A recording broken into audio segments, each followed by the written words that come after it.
neetti dogoggora wal'aansaa ta'e hanga du'aatu isaan mudataa jedha qorannoon kanarratti gabaasa qabna. Hawaasni hongeen miidhame amma sadarkaa maaliirra akka jiru bulchaa godina Booranaa dubbisneerra. Baay'ee rakkoo jajjabaa ka'ee jira jechuun hin danda'amu. Oduuf odeeffannoo biroos qabna amma xumuraatti nu hordofaa.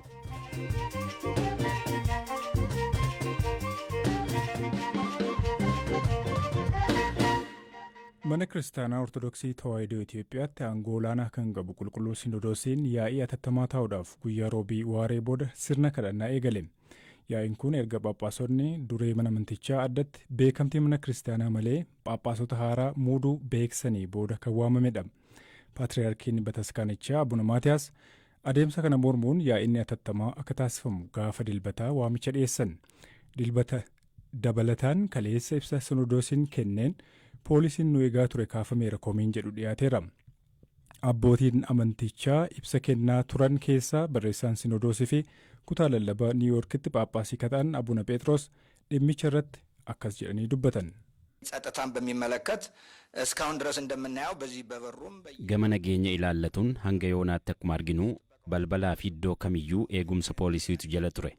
Har'aa jalqabee garuu eegumsi kun eenyuun akka taasifamu hin beekamu. Poolisoonni eegumsa taasisaa turan iddoo eegan irraa kaafamaniiru.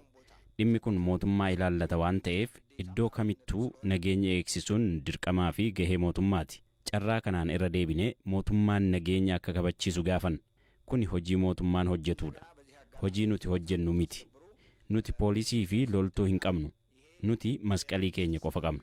ስራ አይደለም እኛ ወታደር የለንም ፖሊስ የለንም እኛ መስቀላችን ብቻ ነው ያለን Koomishinii Poolisii Magaalaa Finfinneetti dubbii himaa akka ta'an Koomaandar Ittaanaa Maariqoos Taaddasaa eegumsi isaan irraa kaafameen jiru jechuun BBC'tti himan. እንግዲህ መግለጫውን እኛም ተከታትለናል እውነት ለመናገር ሁላችንም ግር ብሎናል. Ibsa kennamee hordofneerra. Dhugaa dubbachuuf dubbichi nuuf illee hin galle. Duraanis taanaan poolisii yookaan qaama nageenyaa eegumsaaf achitti hin ramadne. Eegumsi akka godhamuuf gaaffiin nuuf dhiyaate hin turre. Akkuma beekamu dhaabbileen amantaa eegdota siviilii kan isaaniin eegamu. Tarii yeroo ayyaanni yookaan sagantaa yookaan yaa'iin gaggeeffamu jiraate gaaffii manni amantii dhiyeessuu bu'uureeffachuun eegumsi taasifamaaf. Eegumsi kunis amma sagantaan jedhamee xumuramutti. Kanarra kan darbee itti fufinsaan eegumsi akka taasifamu gaaffiin dhiyaate hin jiru. Eegumsi akkasiis taasifamees hin beeku. Sababni isaa dhaabbileen amantii eegdota siviilii kan ofii isaaniitiin eegamu waan ta'eef. Haalli kun otoo jiru poolisiin eegumsa nurraa kaase kan jedhu sirrii miti. Sirreeffamuu qaba. Abbootiin amantii dhaamsi kanarratti dabarsan sirrii waan hin taaneef akka sirreeffamuu kabajaan gaafanna. Tarii ayyaana cuuphaatii wal qabatee poolisoota hedduu garasitti bobbaasnee ayyaanni nagaan waan goolabameef poolisoonni hojii idilee isaaniitti deebi'aniiru. Tarii dhimma kanaa wal qabsiisanii kan jedhan yoo ta'eef sagantaan ayyaanaa xumurameera. Itti fufinsaan eegdota achitti hin ramadnu. Poolisiin federaalaas ta'e kan magaalaa Finfinnee eegumsa akkasiin taasisan. Amma yoonaatti gaaffiin dhiyaate hin jiru. Garuu yaaddoo nageenyaa qabaatanii eegumsi akka taasifamuuf yoo gaafatan yaaddoo irraa ittisuuf dirqama qabna. የጸጥታ ስጋት ካለብን የጸጥታ ስጋቱን የማስወገድ ኃላፊነት አለብን.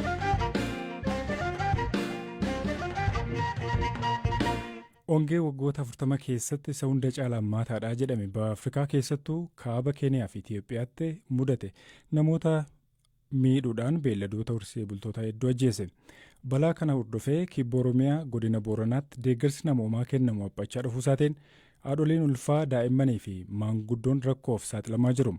Namoota 800 hongeen miidhaman keessaa 600 oliif mootummaan deeggarsi dhiyeessaa jiraatullee hanqinni deeggarsaa jiraachuu bulchaan godina Booranaa obbo Jaarsoo Boruu BBC'tti himan. Waayilli koo Biraanuu Gammachuu hawaasni hongeen miidhame amma sadarkaa maaliirra akka jiran obbo Jaarsoo gaafateera. Walqabatee haalli hoolaa haali jajjabaa keessa jira.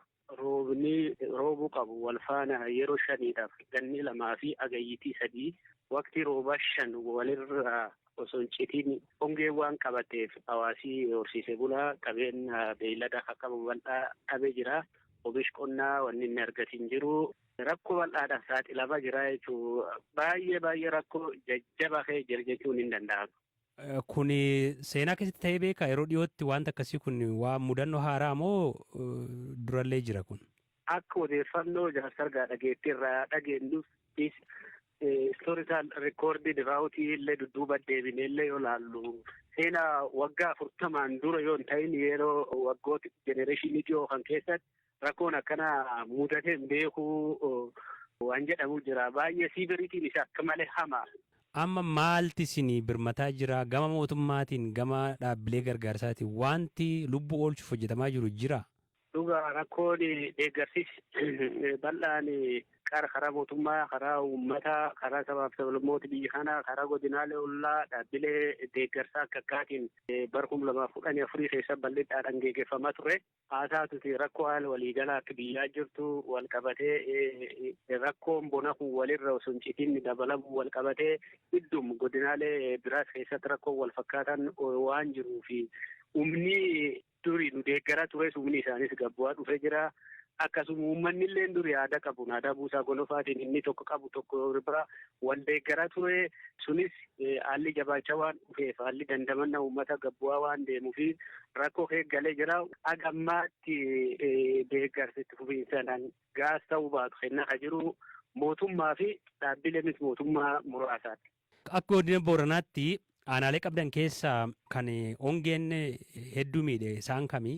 Garaagarummaan qabu cuftinuu reeddidha diimaadha wal fakkaata garaagarummaan tokkollee hin jiru. Magaalayyuu keessatti uummati beelaa jira.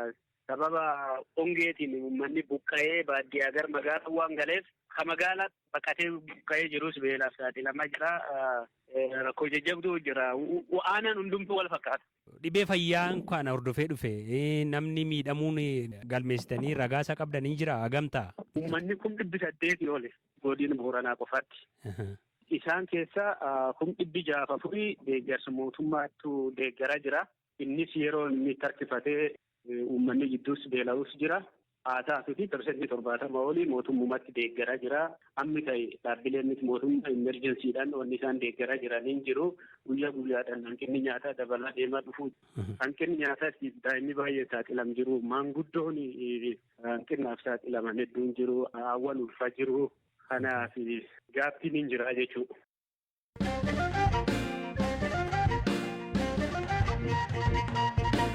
Namoonni afaan Oromoo malee hin beekne sababii harka caalan hospitaalota magaalaa Finfinnee afaan Amaaraan hojjetaniif danqaa afaanii mudatuun dogoggora wal'aansaa hanga du'aatti isaan ga'uuf saaxilamuu jedha qorannoon. Wal'aansa fayyaa olaanaa barbaacha kanneen gara magaalittii hedduminaan dhufan naannolee biyyattii hundarraa ta'us harki caalu naannoo Oromiyaa irraa akka ta'e qorannoon ni agarsiisu. Qorannoon Dr. Toomaas Makuriyaatiin bara 2019 keessa hojjetame amajjii bara 2021 barruu Prime Scholars jedhamu irratti maxxanfameera.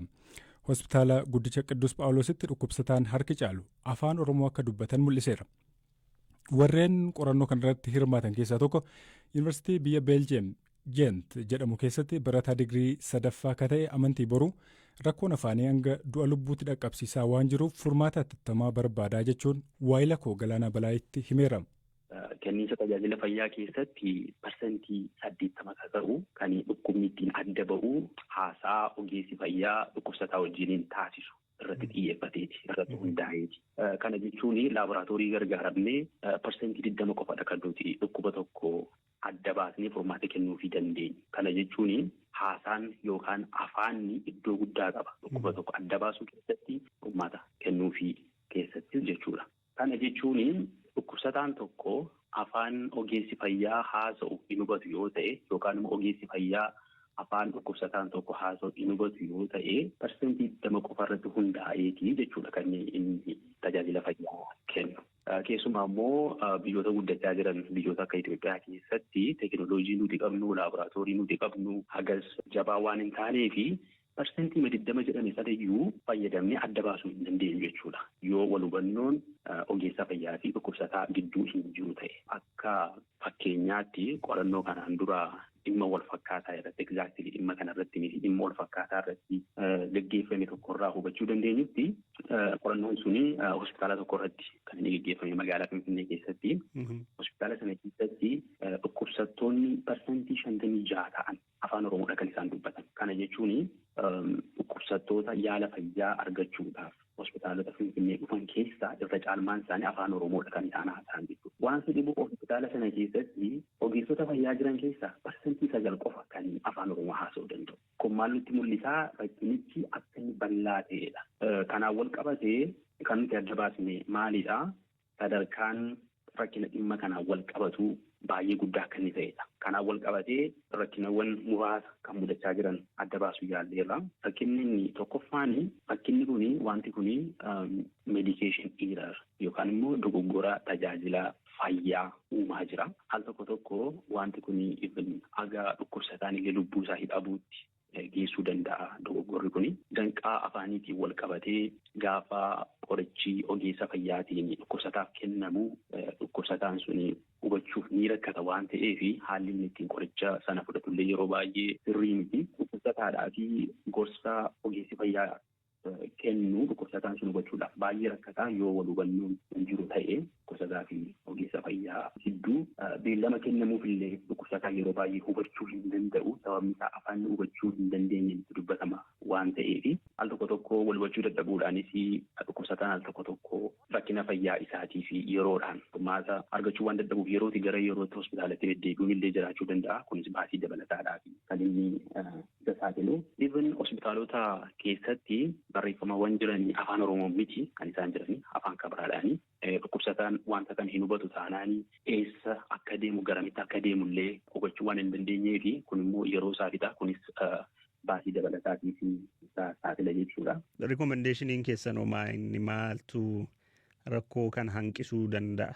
Finfinneen magaalaa guddittii Oromiyaati. Dhukkubsattoonni afaan Oromoo haasa'an magaalaa guddittii isaanii keessatti afaan isaaniitiin tajaajila fayyaa argachuu dadhaban jechuun waan baay'ee nama yaaddessuudha. Akka yaada furmaataatti wantoota sadiidha kan nuti adda baasne. Inni tokkoffaan afaan Oromoo afaan hojii hospitaalotaa kan magaalaa Finfinnee keessatti argamanii ta'uu qaba kan jedhudha. Lammaffaa irratti ogeessonni tajaajila hiikaa afaanii kennuu danda'an ramadamuu qabu. Kana jechuun yeroo wal hubannaan dhabutti yookaan immoo ogeessi fayyaa fi dhukkubsataan wal hubachuu hin danda'an yoo ta'e ogeessi tajaajila hiika afaanii kennu. Waa'ee fayyaas kan waa'ee afaaniis kan waa'ee aadaas beeku jechuudha ogeessa sirrii ramadamuu qaba. Sadaffaa irratti gaafa qacarriin ogeessota fayyaa taasifamu ogeessota fayyaa afaan hedduu haasa'uu danda'an ispeeshaalii kan keenya kan inni irratti xiyyeeffate afaan Oromoodha waan ta'eef afaan ofii dubbatan dabalataanii afaan Oromoo hakiimota haasa'uu danda'anii fi carraan hojii dursaa kennamuufii qaba kan jedhudha.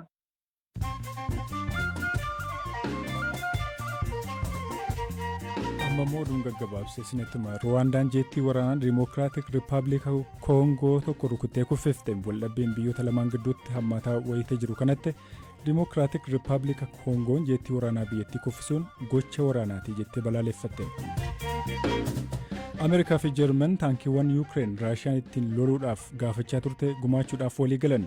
Yuukireen taankiiwwan kun haala waraanaa jijjiiraa abdii jedhu qabaachuu beeksifteetti.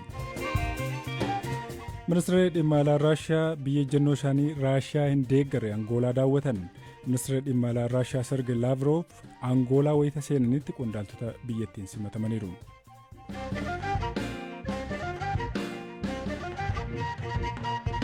Kaameruunitti hakiimonni kumaatamni hojii malee jiru.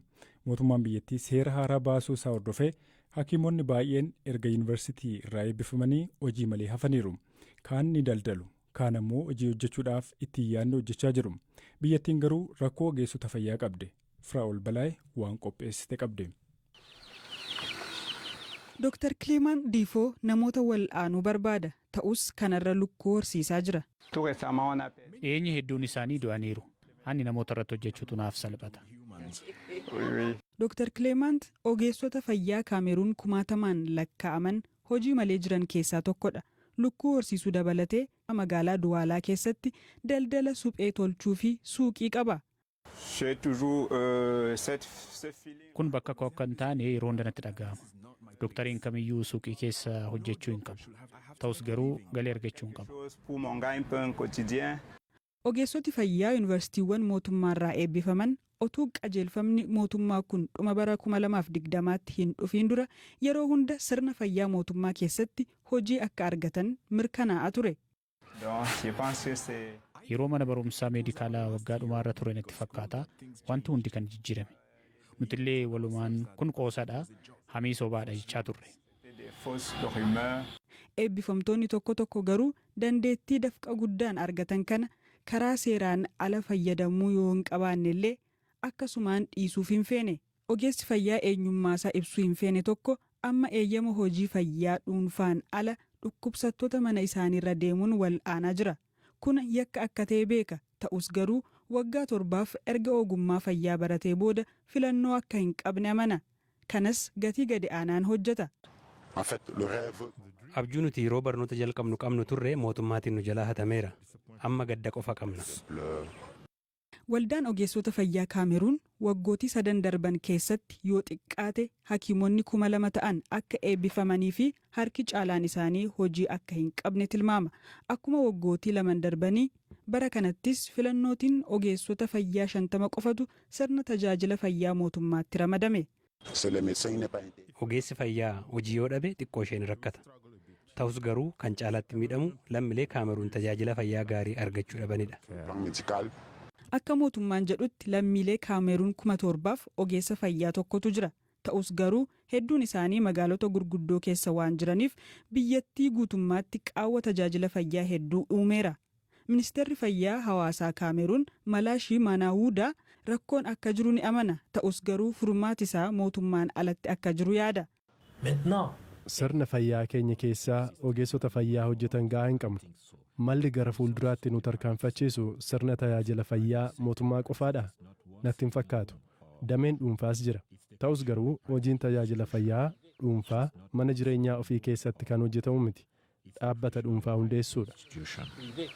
Dr. Kileemaan kiliinika dhuunfaa banachuuf maallaqa isa barbaachisu argachuuf akka hojjechaa jiru hima. Ta'us garuu baasiin isaa olaanaadha. Eeyyama tajaajila fayyaa dhuunfaa argachuuf iyyati inni galchates waggootiif turuu akka danda'u hima.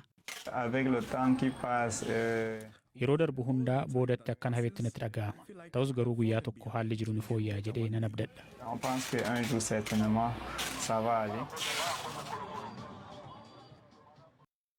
Amma immoo odeeffannoo ispoortiitti ceena. Zalaalam odeeffannoo ispoortii maal fa'aatu jiraarra? Tole hirphaa odeeffannoo ispoortii dorgommii Karaabaaw Kaappii irraati haa jalqabnu. Kaleessan Niwukaastil Saawuzamtaniin 1-0 injifatee jira tapha marsaa jalqabaatiin jechuudha. Marsaa lammaffaan torbanoota dhufuu keessa kan gaggeeffamu ta'a. Taphni kun tapha walakkaa xumura waancaa irratti gaggeeffamedha. Kan biraan Nootingaam Foorest dirreessaa irratti har'a Maanchister Yuunaayitediin sa'aatii 5 irratti kan keessummeessu ta'a. Taphni kun tapha marsaa jalqabaati. Kilaboota lamaan keessaa kan injifatu waancaaf kan taphatu ta'a jechuudha. Kan biraan dorgommii FA Kaappiin dorgommiin Arsenaalii fi Maanchister Siitiin jimaata galgala taasisan haalaan kan eegamu ta'a. Tapha kana dursee har'a leenjisaan Arsenaal Maayikel Arteetaan ibsa kennanii jiru. Arteetaan miidhamni haaraan tibbana galmaa'eeru tokkoyyuu hin jiru jedhanii jiru. Dabalataan taphattoota lama akka mallatteessisan ibsanii taa'umsa jijjiirraarraas taphattoota gahaa akka qaban ibsanii jiru. Isaan keessaati Leandro Trossard isa tokkodha. Trossard Brighton irraati paawundii miliyoona 21 Arsenaalitti kan makame taphataan kun taphaatiif qophii ta'uusaa ibsee jira. Dandeettii addaas ni qaba. Garee keenyaafis filannoo addaa nuuf kennuu ni danda'a jedhanii jiru. Arteetaan